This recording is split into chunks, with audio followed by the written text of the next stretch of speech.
فاعوذ باللہ من الشیطان الرجیم بسم اللہ الرحمن الرحیم پڑھیے الصلاۃ والسلام علیک یا رسول اللہ وعلی آلک واصحابک یا حبیب اللہ۔ ہمارے نزدیک اہل سنت احناف حنفیوں کے نزدیک کانوں تک ہاتھ اٹھانا، اتنا ہاتھ کو بلند کرنا کانوں کے برابر پہنچ جائے، اور جو ہاتھوں کے انگوٹھے ہیں کانوں کی نچلے والی لو کو چھو جائیں، اس طرح کرنا، یہ ہمارے نزدیک سنت مبارکہ ہے جب نماز کا آغاز کیا جائے گا، جب اللہ اکبر کہیں گے۔ سب سے پہلے مسلم شریف کی روایت ہے احیاء الکتب العلمیہ عیسیٰ البابی حلبی جو شائع ہوئی ہے، اس کی جلد نمبر 1 صفحہ نمبر 293، کتاب الصلاۃ حدیث 25 اور ترتیب کے اعتبار سے 391، اور مکتبہ جو رحمانیہ ہے اس کا صفحہ نمبر 205 ہے جو کہ میرے سامنے کھلا ہوا ہے، اور حدیث نمبر 865 ہے مکتبہ رحمانیہ کے جلد 1۔ ان مالک ابن الحویرثی ان رسول اللہ صلی اللہ علیہ وسلم کان اذا کبر رفع یدیہ حتی یحاذی بہما اذنیہ۔ حضرت مالک بن حویرث کہتے ہیں کہ اللہ کے رسول صلی اللہ علیہ وسلم جب تکبیر کہتے، اللہ اکبر کہتے، تو اپنے ہاتھوں کو اتنا بلند کرتے کہ آپ کے دونوں کانوں کے برابر پہنچ جاتے۔ اگلی روایت یہ مسند احمد بن حنبل، امام احمد بن حنبل آپ کی ولادت ہوئی ہے 174 ہجری میں، آپ نے مسند احمد لکھی، اور یہ مکتبہ مؤسسۃ الرسالہ بیروت سے شائع ہوئی، 50 جلدیں ہیں اس کی۔ اس کے جلد نمبر 30 کے اندر اس کی تحقیق بیرون ممالکہ عرب کا یہ شیخ شعیب ارنوت، اس نے تحقیق کی، یعنی حدیثوں کے نیچے لکھا کہ یہ صحیح ہے ضعیف ہے، اس کا حکم کیا ہے۔ جو جلد نمبر 30 کے اندر حدیث ہے اس کا نمبر ہے 18682۔ البراء ابن عازب قال کان رسول اللہ صلی اللہ علیہ وسلم اذا افتتح الصلاۃ رفع یدیہ حتی تکون ابہامہ حذاء اذنیہ۔ حضرت براء بن عازب کہتے ہیں کہ نبی پاک علیہ السلام جب نماز کا افتتاح کرتے، نماز کا آغاز کرتے، اپنے ہاتھوں کو بلند کرتے یہاں تک کہ ان کے انگوٹھے یعنی ہاتھوں کے انگوٹھے کانوں کے برابر پہنچ جاتے، اس قدر بلند کرتے۔ تیسری روایت ہے وہ مسند احمد کی حدیث نمبر 18771 ہے، جلد نمبر 31 صفحہ نمبر 163-64۔ ان وائل ابن حجر قال رأیت النبی صلی اللہ علیہ وسلم حین کبر رفع یدیہ حذاء اذنیہ۔ حضرت وائل بن حجر کہتے ہیں رضی اللہ تعالیٰ عنہ کہ نبی پاک علیہ السلام کو میں نے دیکھا کہ جب آپ نے تکبیر کہی نا تو اپنے ہاتھوں کو اتنا بلند کیا کہ وہ کانوں کے برابر ہو گئے۔ یہ حضرت وائل بن حجر اپنی آنکھوں دیکھا حال بیان کر رہے ہیں، اور اس کے بارے میں شیخ ارنوت نے کیا کہا، شعیب ارنوت نے اسنادہ قوی، اس کی سند قوی ہے۔ ابو داؤد شریف حدیث نمبر 724 صفحہ نمبر 192-193 جلد 1 مکتبہ الاسریہ بیروت سیدہ سے شائع ہوئی، اور مکتبہ رحمانیہ کا صفحہ نمبر 114 جلد نمبر 1 ہے، اور اس کی حدیث نمبر 725 ہے۔ ان عبد الجبار ابن وائل ان ابیہ انہ ابصر النبی صلی اللہ علیہ وسلم حین قام الی الصلاۃ رفع یدیہ حتی کانتا بحیال منکبیہ وہذا بابہامہ اذنیہ ثم کبر۔ گویا کہ جن حدیثوں کے اندر یہ الفاظ آتے ہیں کہ کندھوں کے برابر اٹھائے، گویا کہ اس حدیث نے اس کی بھی وضاحت کر دی کہ کندھوں کے برابر ہونے سے مراد اس طرح برابر ہونا نہیں بلکہ اس طرح بھی برابر ہوتے ہیں، اوپر نیچے کو بھی اس طرح بھی برابر ہوتے ہیں۔ تو گویا کہ یہ حدیث پاک اس کی وضاحت کر رہی ہے، یہ ابو داؤد شریف کے اندر ہے۔ حضرت عبد الجبار بن وائل، یہ حضرت وائل بن حجر کے بیٹے ہیں، آپ کہتے ہیں اپنے والد سے کہ انہوں نے، میرے والد نے دیکھا نبی پاک علیہ الصلوۃ والسلام کو جب آپ نماز کے لیے کھڑے ہوئے تو آپ نے اپنے ہاتھوں کو بلند کیا یہاں تک کہ کندھوں کے سیم برابر ہو گئے، اور آپ نے اپنے انگوٹھوں کو کانوں کے برابر کیا، پھر تکبیر کہی، کانوں کے برابر کیا، مطلب یہی کہ کندھوں کے برابر اس طرح ہو گئے، اور پھر آپ نے اپنے انگوٹھوں کو اٹھایا۔ لیکن اگلی بات جو کہ وضاحت آپ کے سامنے کروں، عبد الجبار بن وائل حضرت وائل بن حجر کے تو بیٹے تو ہیں، لیکن ابھی یہ چھوٹے تھے، ان کے والد کا انتقال ہو گیا تھا، تو انہوں نے یہ علماء نے وضاحت کی ہے۔ عبد الجبار بن وائل نے اپنے والد سے کوئی حدیث نہیں سنی، ان کے ایک بڑے بھائی تھے، ان سے یہ حدیث سنا کرتے۔ اس حدیث کے اندر ڈائریکٹ اپنے والد سے سننے کے بارے میں ہے، لہٰذا اس اعتبار سے یہ حدیث منقطع ہے۔ حدیث منقطع اس کو کہتے ہیں درمیان میں ایک راوی غائب ہو۔ آپ اپنے باقی جتنی حدیثیں آتی ہیں وہاں پر ان کے بھائی کا نام ہوتا ہے القمہ بن وائل، لیکن اس حدیث کے اندر نہیں ہے، اس اعتبار سے یہ منقطع ہے۔ اسی ابو داؤد شریف کی جو اگلی حدیث پاک ہے وہ بھی حضرت وائل بن حجر سے مروی ہے اور اس کی اسناد بھی قوی ہے۔ اس کے بارے میں زبیر علی زینی میں کہا اسنادہ صحیح، اور یہ اسی کتاب کے اندر لکھا ہوا ہے، اسی ترجمے والی کتاب کے اندر اسنادہ صحیح لکھا ہوا ہے۔ اور بقیہ جتنی بھی حدیثیں ہیں نا، انہوں نے ترجمے کے ساتھ ساتھ میں اپنی بھی لگائی ہے، نیچے لکھا فائدہ، تو اپنی مرضی کا بھی مسئلہ اخذ کیا کہ یہاں سے یہ سب فائدہ ہو رہا ہے۔ تو جو اوپر والی حدیث تھی نا 724 نمبر والی، جس کے بارے میں نے عرض کر دیا کہ وہ منقطع ہے، اس کے بارے میں تو با کر کہہ دیا کہ یہاں سے صحیح ثابت نہیں ہوتا، لیکن یہ حدیث چونکہ صحیح بھی تھی، مسئلہ بھی بالکل صحیح واقع ہو رہا تھا، تو اس کے بارے میں کوئی فائدہ فودہ بھی نہیں لکھا، آگے بڑھ گئے ہیں، صرف ترجمہ کر دیا۔ شکر ہے ترجمہ صحیح کر دیا، اور اگر نہ کرتے تو پکڑے جاتے، ترجمہ صحیح کر دیا، اس سے بالکل واضح ہو رہا ہے۔ ذرا حدیث پاک پہلے سنیے۔ عن وائل بن حجر، یہ 726 نمبر روایت ہے، صفحہ نمبر 193 جلد 1، اور مکتبہ یہ اسریہ بیروت کا، اور مکتبہ رحمانیہ کا صفحہ 114، یہ بھی اس کی حدیث نمبر 726 ہے۔ عن وائل بن حجر قال قلت لانظرن الى صلاة رسول اللہ صلی اللہ علیہ وسلم، حضرت وائل بن حجر کہتے ہیں میں نے کہا کہ میں آج ضرور نبی پاک کی نماز دیکھوں گا، میں نے دیکھنی نبی پاک کی نماز کیسے پڑھتے۔ قال فقام رسول اللہ صلی اللہ علیہ وسلم، کہتے ہیں میں نے دیکھا کہ نبی پاک علیہ السلام کھڑے ہوئے، فکبرا، آپ نے فاستقبل القبلہ، قبلے کی طرف منہ کیا، فکبرا، اور تکبیر کہی، فرفع یدیہ حتی حاذتا اذنیہ،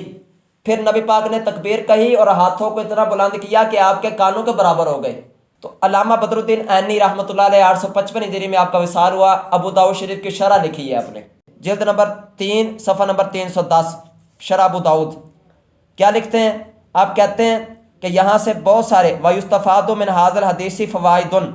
بہت سارے مسئلے ثابت ہوتے ہیں۔ الاولیٰ استقبال القبلہ، پہلا مسئلہ یہ ثابت ہوتا ہے کہ نماز کے لیے قبلے کی طرف رخ کرنا چاہیے، وہ تو سب کو ہی پتہ ہے۔ پھر مزید کہتے ہیں والثانیہ تکبیر الافتتاح، دوسرا مسئلہ یہ ثابت ہوتا ہے کہ نماز کے شروع میں تکبیر کہی جائے، تکبیر اللہ اکبر کہتے ہیں، تو یہ بھی سب کو ہی پتہ ہے کہ تکبیر کہی جاتی ہے اللہ اکبر۔ آپ کہتے ہیں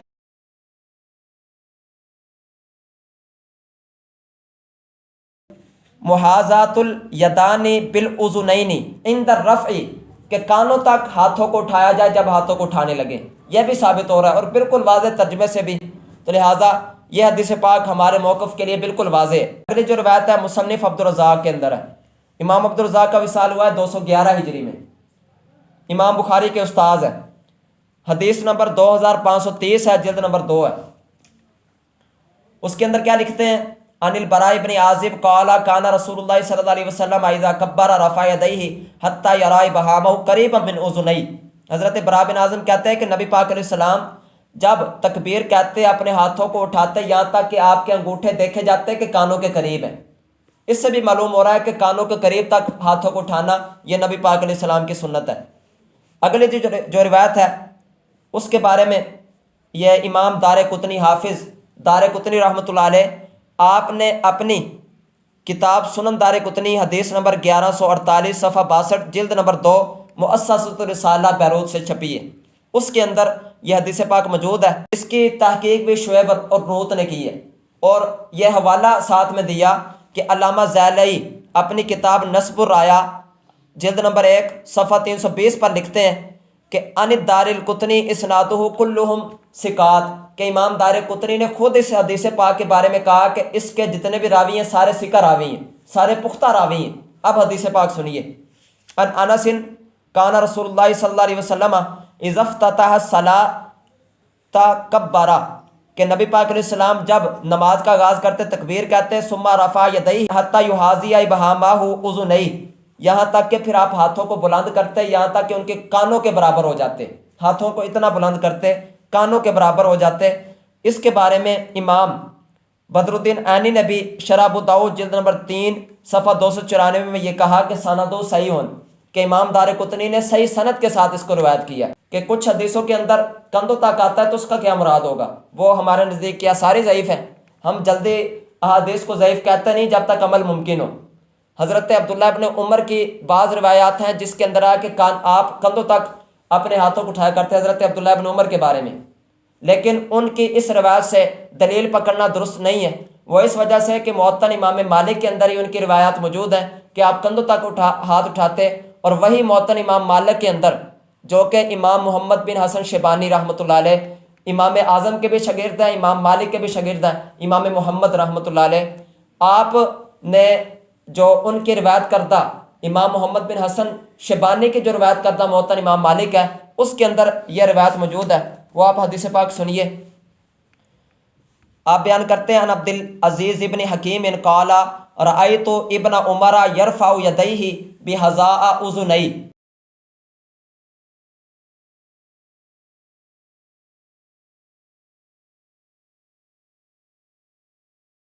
فی اول تکبیرت افتتاح الصلاۃ، نماز کی پہلی تکبیر کے وقت ہاتھوں کو اٹھایا، ولم یرفعہما فیما سوا ذالک، اس کے علاوہ اپنے ہاتھوں کو اٹھایا نہیں۔ عبداللہ بن عمر کی روایتوں کے اندر تو اختلاف پایا جا رہا ہے، بعض میں ہے کہ اٹھاتے تھے، بعض میں ہے کہ نہیں، اور پھر اگلی حدیثوں میں اور وضاحت آ رہی ہے۔ اب اگلی بات ہے حضرت وائل بن حجر کی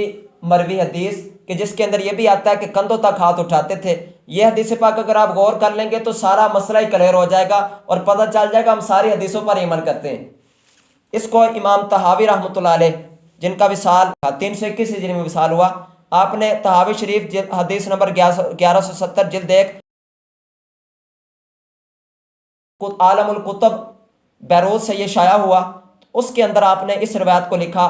بڑی وضاحت کے ساتھ ہے، بڑا کلیئر مسئلہ ہو رہا ہے اس حدیث پاک سے۔ مکمل سند بیان کرنے کے بعد کہتے ہیں ان عاصم ابن کلیب ان ابی، حضرت عاصم بن کلیب اپنے والد سے، ان وائل ابن حجر، اور وہ حضرت وائل بن حجر نبی پاک کے جو صحابی ہیں، آپ سے بات کرتے ہیں۔ آپ کیونکہ قبیلے میں رہتے تھے نبی پاک علیہ السلام کے پاس، انہوں نے کافی مرتبہ حاضری دی ہے، تو آپ سے یہ حدیث مروی ہے۔ آپ کیا کہتے ہیں؟ قال اتیت النبی صلی اللہ علیہ وسلم فرائیت یرفع یدیہ حذاء اذنی،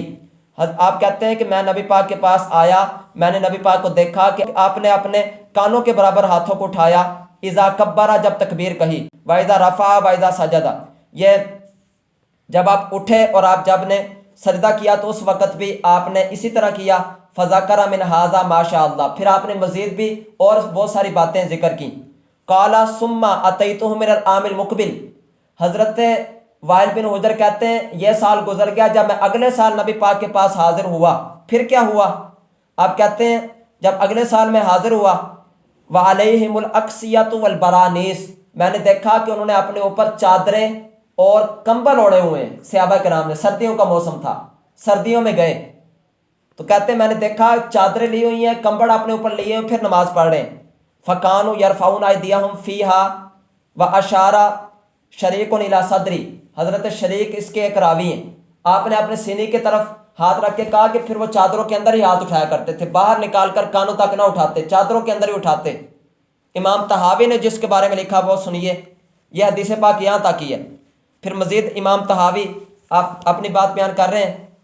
اگر میں ترجمہ کر دوں تو زیادہ بات ٹھیک ہے، عربی آپ کے سامنے ویسے بھی موجود ہوگی۔ امام طحاوی رحمۃ اللہ علیہ فرماتے ہیں کہ یہ حضرت وائل بن حجر کی اس حدیث پاک میں یہ بات معلوم ہو رہی ہے کہ جب کندھوں تک ہاتھ اٹھائے تو اس وقت اس لیے ہاتھ اٹھائے کہ سردیاں تھیں، ان کے کپڑوں کے اندر، ان کے چادروں کے اندر ہاتھ تھے، باہر نکال کر اوپر اٹھانے سے سردی لگتی تھی، بڑا معاملہ تھا، عذر تھا، اس وجہ سے انہوں نے چادروں کے اندر ہی جہاں تک ہاتھ اٹھائے گے اٹھا لیے، پھر اپنے کانوں کے برابر نہ کیے۔ اور کہتے ہیں حضرت وائل بن حجر نے یہ بھی خبر دی کہ جب کمبلوں کے بغیر میں آیا تھا تو نبی پاک کو دیکھا تھا کہ کانوں تک ہاتھ اٹھائے تھے، تو اس سے یہ پتہ چل گیا۔ کہتے ہیں حضرت، اب عربی میں پڑھنے لگا ہوں، فَعَمَلْنَا رِوَایَتُهُ كُلُّهَا، امام طحاوی رحمۃ اللہ علیہ فرماتے ہیں تو ہم ان ساری حدیثوں پر عمل کرتے ہیں۔ وہ کس طرح؟ فَجَعَلْنَا الرَّفْعَ إِذَا كَانَتِ الْيَدَانُ فِي الثِّيَابِ لَعَلَّهُ الْبَرْدُ إِلَى مُنْتَهَى مَا يَسْطَعُ الرَّفْعُ إِلَيْهِ، کہنے لگے کہ ہم ہاتھوں کو کندھوں تک اس وقت اٹھائیں گے جب کپڑوں کے اندر ہوں گے تاکہ سردی زیادہ نہ ہو، جہاں تک ہاتھ اٹھائیں گے وَهُوَ الْمَنْكَبَانِ، اور کہتے ہیں چادر کے اندر کندھوں تک آرام سے ہاتھ اٹھائے جاتے ہیں۔ پھر مزید کہتے ہیں وَإِذَا كَانَتَا بَادِيَتَيْنِ رَفَعَهُمَا إِلَى الْأُذُنَيْنِ، تو کہتے ہیں رُفِعَهُمَا إِلَى الْأُذُنَيْنِ کہ جب چادر سے باہر ہاتھ ہوں گے تو پھر ہم کانوں تک اٹھائیں گے، کما فعل صلی اللہ علیہ وسلم، جس طرح کہ نبی پاک علیہ السلام نے کیا، چادر کے بغیر ہم کانوں تک ہاتھ کو اٹھائیں گے۔ یہ شرح معانی الاسرار کے اندر تھا۔